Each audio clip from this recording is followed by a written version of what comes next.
Hi, guys, and welcome back to the KingDumb podcast, hosted by yours truly. I am King Bullet, and on this podcast, I like to talk about anything and everything that may catch my eye, find some kind of interest or intrigue. And if you have been following me through any of my endeavors in content creation. I am a content creator on primarily YouTube now, but if you've been following me for any amount of time, you will know that I love space. And so that is what I want to talk about today. So, space is going to be something that will more than likely come back constantly in this podcast. I am a massive space geek.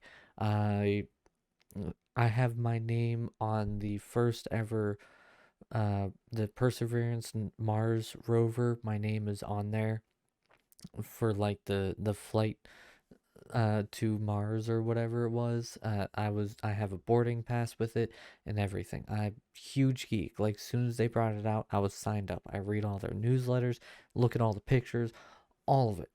I I would love to visit space one day in general. Like it I'm pretty much I'm just a space geek. And so I like to go over and talk about, some of the current things in space that I find to be rather interesting. And one topic that I think would be really, really interesting to talk about.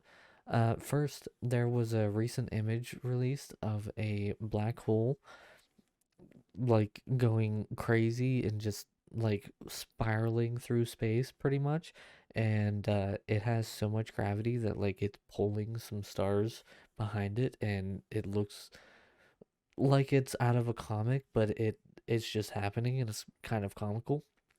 I haven't really read up much on it, but the stars are very young, so it's probably like galaxy forming kind of, or solar system forming, whatever kind of black hole.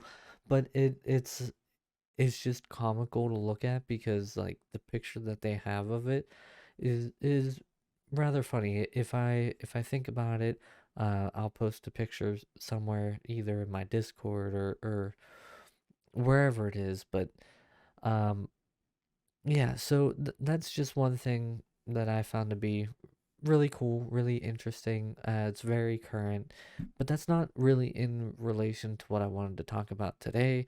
And today I wanted to talk about a topic that is brought up time and time again by many different people, and it's always a constant conversation for, I would say, like 90% of the people who think about space, and that would be aliens. Do I believe aliens exist? Yes.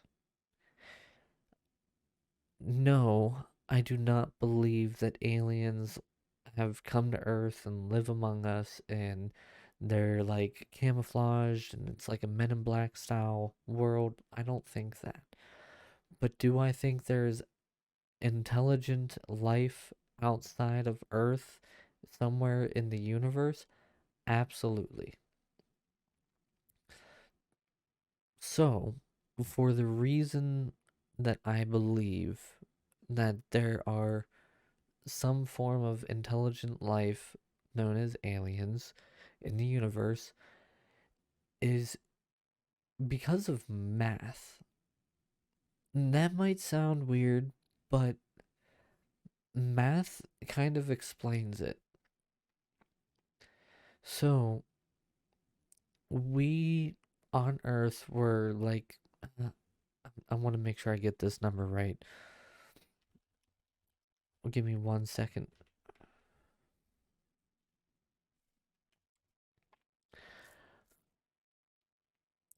Uh, the current calculation for something, for a planet that can sustain life and create, or be the mother essentially to a intelligent life form, is about 1 in a million planets, and of those 1 in a million planets, only 1 in a million will have the right chemicals, temperature, water, days, and nights to support life. So, what does that mean? That I said million twice. What does that mean? That means it is currently estimated that 1 out of 100 million planets will have some form of life on it. And that life can be intelligent or not intelligent. That's not necessarily specified, but about 1 in 100 million planets.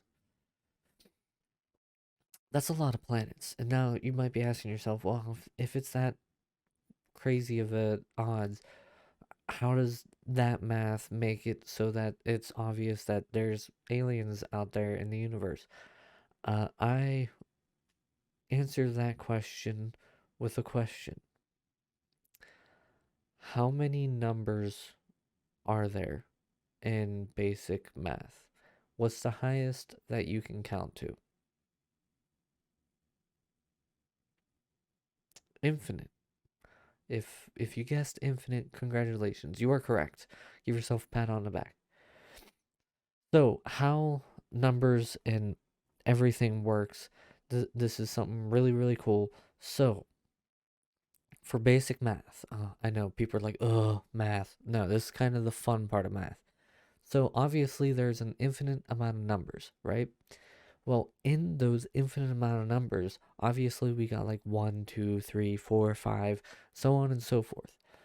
But in between 0 and 1, whenever counting, or 1 and 2 when counting, you can actually have an infinite amount of numbers in between those as well. So you could have 2.1, 2.2, 2.3, 2.4, so on and so forth.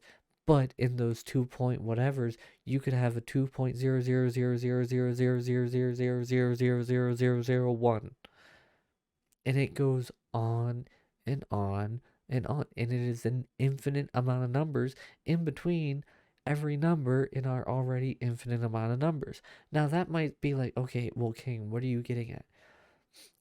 Infinite is a concept that a lot of people have already realized is a thing, and I gotta say most, because there are people out there who don't believe it to be true, but most people are of the agreement that as of right now, for the known universe, it is infinitely big. There is currently no edge to the known universe, which means we can send something out in one direction, and as long as it doesn't run into a planet or a sun or a black hole or whatever else is out there in the space, it will go on forever, and it'll never repeat itself. It'll never loop back around. It'll never come back to Earth if we send it out from Earth. And so what that means is that 1 in 100 million worlds, even though to us currently that seems like a lot, in the grand scheme of the entirety of the universe, that 1 in 100 million is just 0 to 1. We're witnessing the 0.000000001, but the universe is probably witnessing 0, 1, 2, 3, 4, and so on. So, absolutely, there's intelligent life out there. At least with current theories and current beliefs, current accepted theories and beliefs with how the universe works and everything else, there's a 0% chance that humans and Earth are all a one in a kind. One of a kind. I apologize. So now you might be asking yourself, well, self, how is that possible? Wouldn't we have run into something by now? No. because we got to talk about how light works now. And this is also math. Turns out space is a whole lot of math, but it's interesting math. If you are intrigued by space, then you find it to be interesting math. In space, we don't judge things by miles, meters, centimeters, inches, whatever it is. It's judged by light years. Now, you've probably heard many a times uh, that's 500 light years away. What that means is it takes light from the point that you're at 500 years of our current known time system.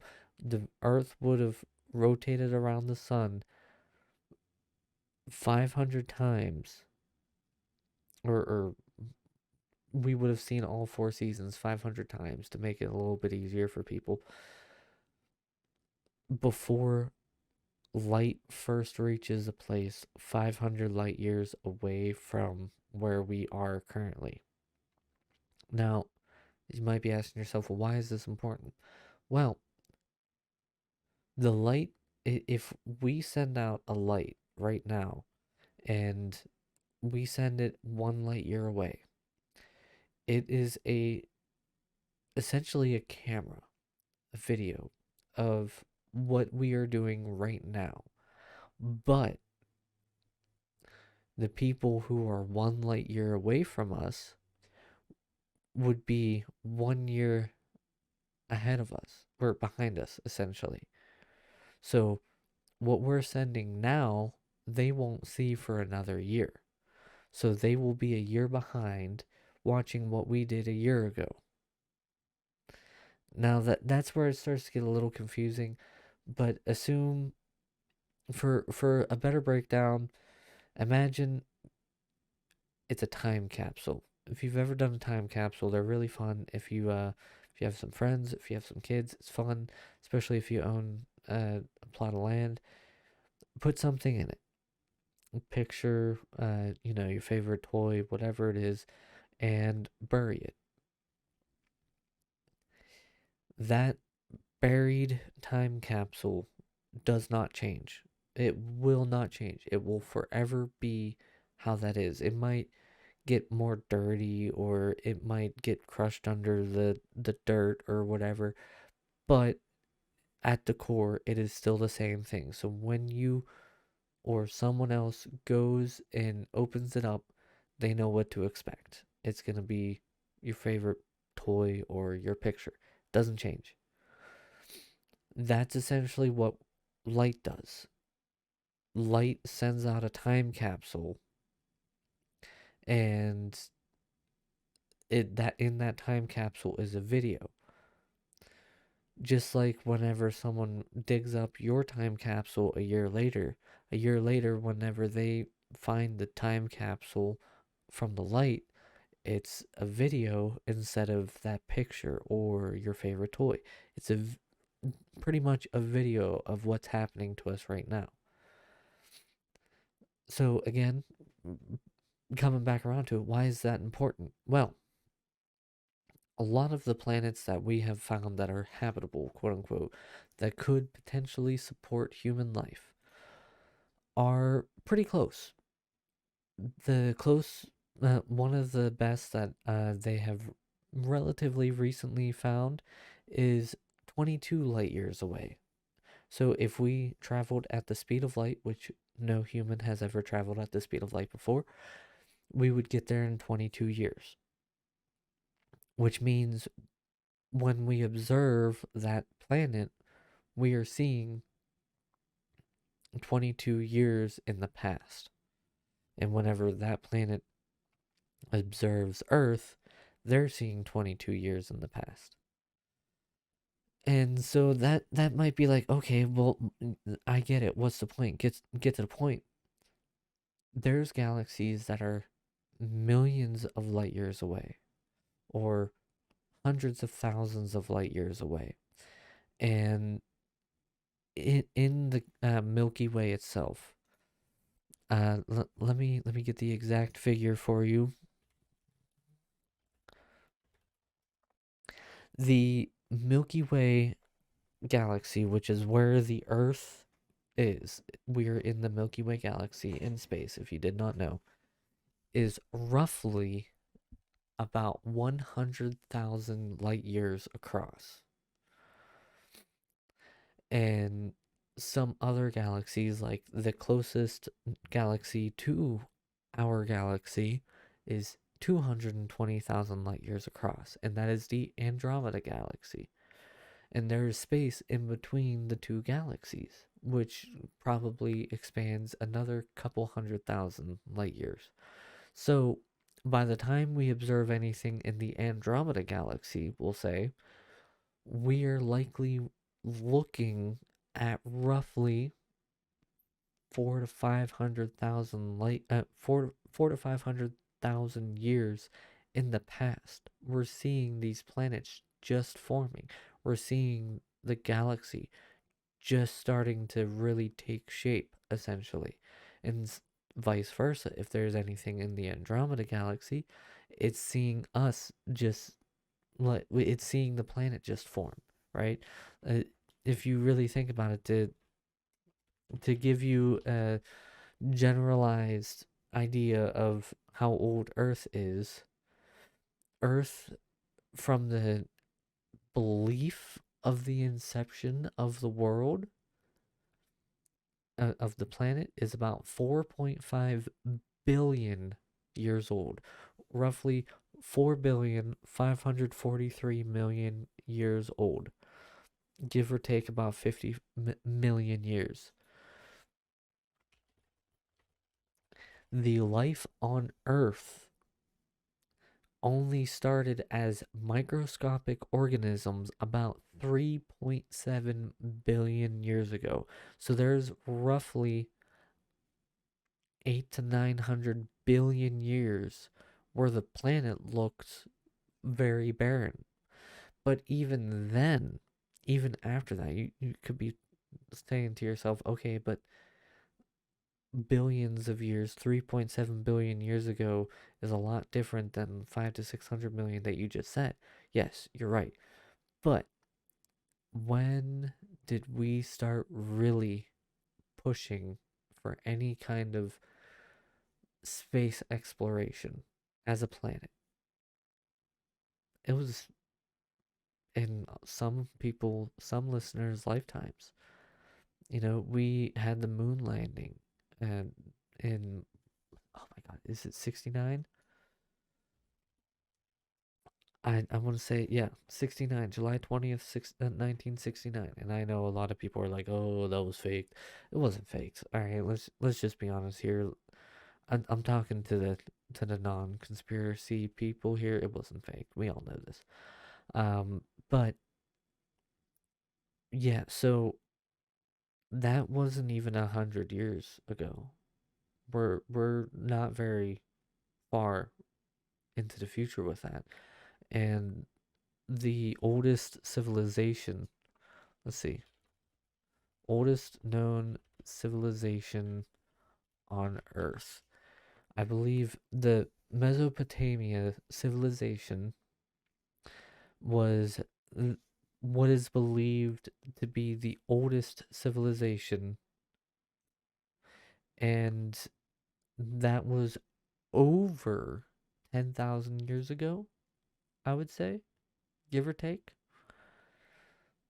And that civilization was not very, like, advanced, if you really think about it. Like, there were Neanderthals in the Ice Age. The Ice Age is the big thing that a lot of people refer to as like a big extinction event, and where the world really started to form into how we know it today, and that was 2.4 million years ago.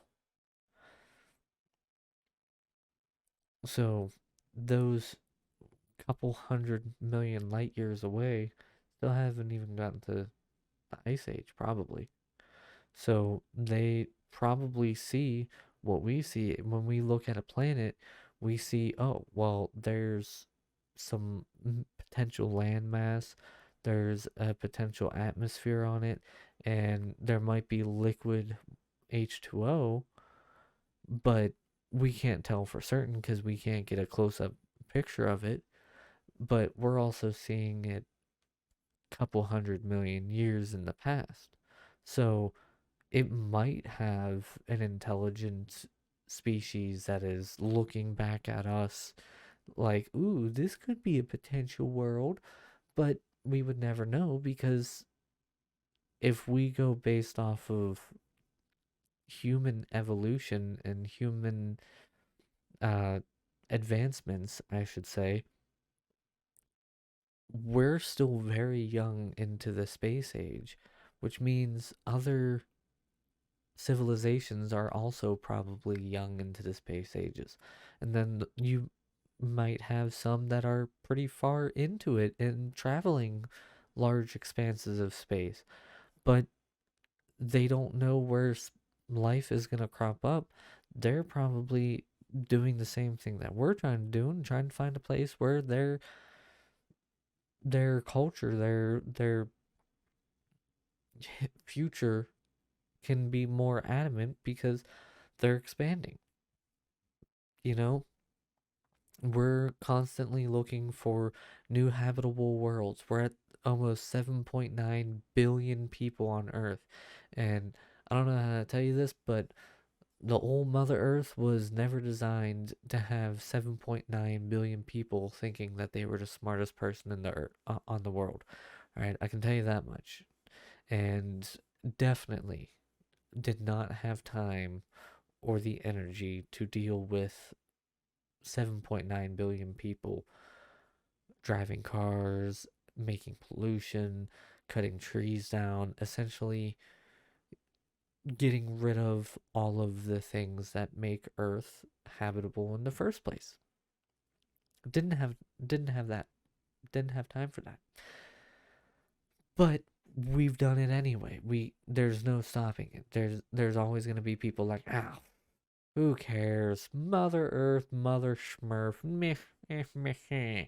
You know, oh, we'll go to the next world. That's for a different generation. And then eventually it's going to be our generation. Then we're going to have a problem. And then it's going to be really, really bad. But it's neither here nor there. But that's why humans are out to look for habitable worlds that we can get to and potential places that humanity can go to once Earth is no longer capable of sustaining life. And so, even though we are currently able to sustain life on Earth, there's also a big thing that I see a lot of people debate, a lot of people debate about, oh, well, you need carbon dioxide and oxygen, and you need a little bit of nitrogen, and blah, blah, blah, blah, blah, blah, blah. You need these very specific things to happen for life to form. No, no. For carbon based life, yes, you need very specific things, but 98% of scientists refuse to think about the thought that maybe there's life forms out there that aren't carbon based. That's a scary thought. That's something that would really get some knickers and twists, and I'm sure there's going to be people out there like, oh, well, if you do this, or if they're made out of this would happen. I'm sure there's some kind of balance, but where in the rule book of the universe does it state that intelligent species of creature needs to be carbon based life forms? Humans and animals and everything on Earth is a carbon based life form because through evolution we have evolved to adapt to the atmosphere and the resources that are available on our planet, which is primarily carbon based. A lot of carbon and carbon dioxide. You got oxygen that turns into carbon dioxide because of what we do. You got trees that consume the carbon dioxide and release oxygen. All this crazy stuff. All of it. What's to say that can't happen with a different gaseous element? Now, sure, like You can't go, oh, well, this planet's made out of hydrogen. Well, no, because as soon as someone, you know, rubs their shirt too long or makes too much static electricity, it'll go off and blow up the whole planet. But there are other ways that life could survive. There are currently life forms on Earth that are not primarily carbon based, which sounds weird, but they're microscopic organisms. There some bacteria out there, it doesn't need carbon dioxide or carbon in large amounts. Sometimes it needs more nitrogen or more hydrogen or more oxygen, and it produces something else. It doesn't produce the carbon. There are possibilities that we could go look at a world and be like, oh yeah, there's no way that'd be habitable. That's blasphemy. No. But there could be intelligent life on that planet. We don't know. Right now, scientists, uh, they're looking at space like, what is the best possible for carbon-based life forms, because that's what we are. And if other life forms can survive there, maybe we can survive there.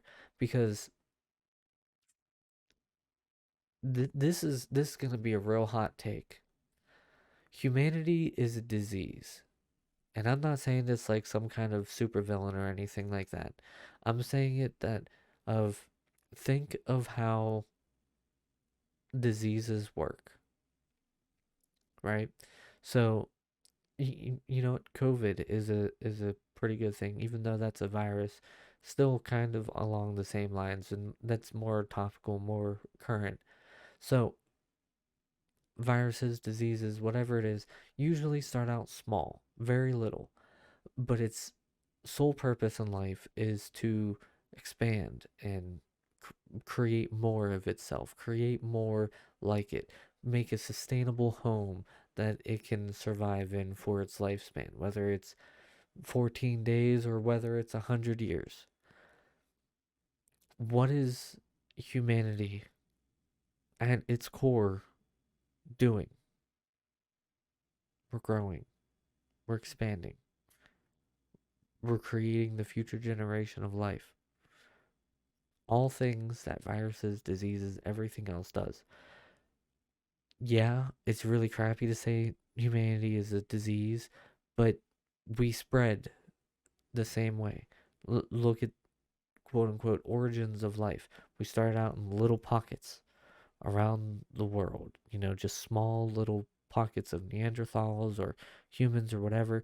And as we started to, get more settled and everything else, we ended up growing and growing until now there's very little land that is not being touched or feels the effects of humans on this earth. So, in our own right, we are a disease. And it is a very, very weird thing to think about. And it's a very, very hot take. And I understand that it's a very, very hot take. But we're looking for the next system to infect, just like viruses or bacteria are looking for the next system to infect because, whether it's because we're killing Earth or because we want to continue expanding and we need more space to expand, whatever it is, we're looking for the next place where we can put humanity and let humanity spread again. Look at every single space movie or game that has some kind of space exploration and tell me that there aren't colonies of humans on as many planets as they possibly can. Just like there's many colonies of viruses and bacteria spreading to as many different hosts or people or organisms that they can live on as they can. The same thing. Just we fool ourselves into believing that we are somehow different. We are not. At our core, we came from these organisms that wanted to grow and expand and eventually become more than just a little bits of pieces of themselves that they are. So, bring this back around to space. Uh, uh, Sorry, tangents, you know. If there's one thing you can rely on with this podcast is that I will start talking about something and then I might go off on a tangent on something completely different. You'll never know what you get per episode. So make sure you like, subscribe, all that stuff. It helps, guys, honest. Boy. Anyway, space.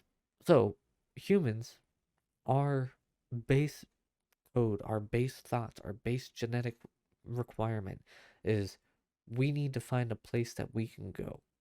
What if Earth dies? We need to go. We need to find a way to make human life survive. That is what every single human feels, whether they believe they do or not. In some way, they have that kind of self preservation. And so, scientists in space are looking for planets that could hold human life because we believe that human life or carbon based life is at the core the only style of life that can happen because that's what we are. That's all we know. And we're tricking ourselves and telling ourselves that we're looking for other kinds of life, but in reality, we're just looking for a place to go and we want some other life form to be like, hi, we're carbon based. You can come here, you know? So there's nothing in the space rule book that states intelligent life has to be carbon based. And I invite you all to think about that for a second because at the end of the day, there are billions, if not trillions, of planets in the known universe. Now, obviously, some are like burned up, like Venus or Mercury, and too close to suns or too close to stars and just burns up and nothing can live on it. Like that's obvious. I understand that.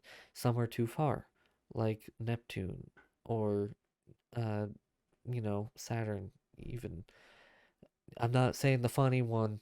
Don't get your mind out of the gutter. Get it out of there.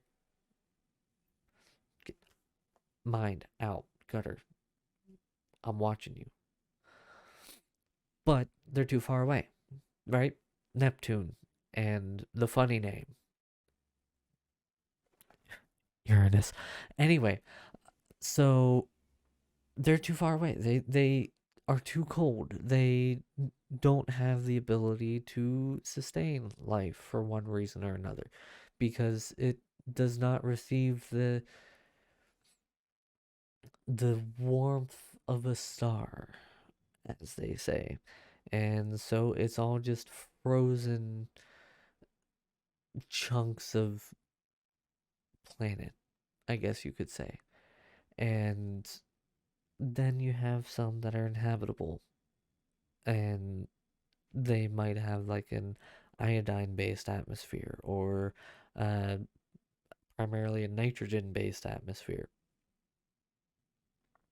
Who's to say there can't be some kind of intelligent life on them? Going against the thing that I just said, who's to say that there can't be some kind of life form on planets that are super close or super far away from stars that survive and thrive off of these very extreme conditions and can't, can't go into what we consider a habitable zone, we'll say. What's to say that that isn't a possibility?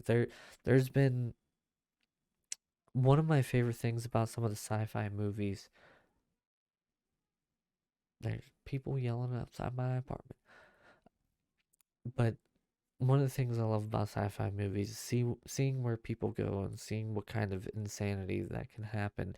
And one of my I wouldn't say favorite movies, but one of the ones that really come to mind for me is Battle Los Angeles. Right. So Battle Los Angeles, it's a pretty good action movie. Aliens come down. They're looking to take the water off of Earth. And, the squad is trying to fight against it, whatever. Well, the life forms that these aliens are, they can't survive on our planet's surface. They can't survive on Earth's surface for one reason or another. Same thing with Battleship. The movie Battleship, if you remember, they would start like they would the protagonist would somehow kill one of them, and they would be looking at it and see how it reacts to different things, and it would react poorly to light or to oxygen or whatever it is. um, Independence Day with Will Smith is another one that is a good example, because at one point one of the aliens wakes up and like takes over the one dude, and they are like, oh well, oxygen kills them, and then they shoot oxygen on it like crazy and like try to kill it with egregious amounts of oxygen. Like, why can't that be an actual thing? I mean, I know all of that's sci-fi and none of that actually happened, but why can't organisms be reliant on different things than humans? Humans rely on the sun, humans rely on the oxygen produced from trees and everything else. Why can't there be a species of alien out there that lives far off in a very dark, decrepit world, not very close to the star that it's near, and it has maybe a lot of hydrogen and oxygen, but it doesn't have a lot of carbon, but the water is all frozen, and they need to break through it to get it for life forms, and that's how they live, off of this liquid. And so, like, why couldn't that be a thing? And they never see light, so whenever the sun or the star, for any of you who are wondering why I keep correcting myself when I say the sun is our solar system star, but not every solar system with not every solar system's star is called the sun. It is given its own name. Usually the sun is just our red dwarf-esque sun star. So I say red dwarf-esque because, technically speaking, as far as stars go, the sun is not like old, but it's also not young. It's like right in the middle, and from what we know about stars and everything, we still got a couple billion years before any of this happens. But what is going to actually end up happening to our star, to the sun, is it will likely send out a like crazy wave of energy and like all this plasma and whatever, and it'll expel all of this, and then afterwards it will become a red dwarf star, which usually is burning a lot cooler than most other stars, and that's usually how stars like our sun end up quote unquote dying, and that's really all we know that happens with them after a while. We don't really know much more after that, and like in in space terms, it's starting to get closer to the death of the sun, but for us, we still see it as billions of years in the future. So don't worry, the sun isn't going to explode on you anytime soon, or any generation soon, hopefully. But it's eventually going to turn into a red dwarf star, at least from the last time I read into it. So that's why I'm saying what I'm saying. But why couldn't there, getting back on topic, why couldn't a planet surrounded by or with a red dwarf star, or a not very bright, not very hot star, have life. And so whenever the planet slowly rotated to bring light to that planet, the species of creature that has gained this intelligence needs to put on certain protections, or go underground to avoid, the damaging rays of the star. That's a possibility. Or we know roughly how our eyes works. For quick rundown, your pupils open and close essentially depending on how much light is currently visible to you. So if there's a lot of light, your pupils are usually smaller because it's letting in less, but you're still seeing the same amount. And then whenever it's darker, your pupils start to dilate and open up, and that's how you can sometimes see in the dark a little bit, because you're pulling in as much light information as you possibly can, right? So if that's how our eyes work, and some species is subjected to years of darkness for a couple of days of light, they wouldn't be used to that light. We see it in a roughly even amount every single day. It fluctuates back and forth, but we see it roughly even every single day, light and dark. If you only know darkness, then whenever the light comes, it's almost gonna like burn your pupils. Think about whenever you see in movies and people are thrown into a super dark hole, and like they're kept in there and they're never really talked to, or like they're just in there for a long period, and then the protagonist comes to save them and they open it up and light comes beaming in on them. Oh, and then the person's like, no, it's precious, no, it's too bright. It happens. Think of it that way. That's something that could happen. Why couldn't it happen? So thinking that carbon-based life forms is the only way that we will ever find quote unquote aliens, I think is false. But there's definitely got to be life out there in the infinite expanses of the universe that we know currently. There's absolutely no way that we are the only intelligent life. Now, we might not, intelligent life might not be like in every solar system, but I would almost, I would argue that there's probably at least 5 solar systems per average sized galaxy that has some kind of intelligent life. Now, it might not be intelligent life like, let's go to the stars, but it might be intelligent life so much so that they know what's going on. It could be like, if you've ever played Mass Effect. Now, I'm bringing this to my roots with gaming. Mass Effect does a really, really good job at explaining aliens, because I didn't even get to the one point that I wanted to get to because I've been rambling on about a whole bunch of other stuff. But what makes it so that aliens all have to look humanoid in nature? Mass Effect is one of the game series that had the most diverse forms of aliens that I've ever seen.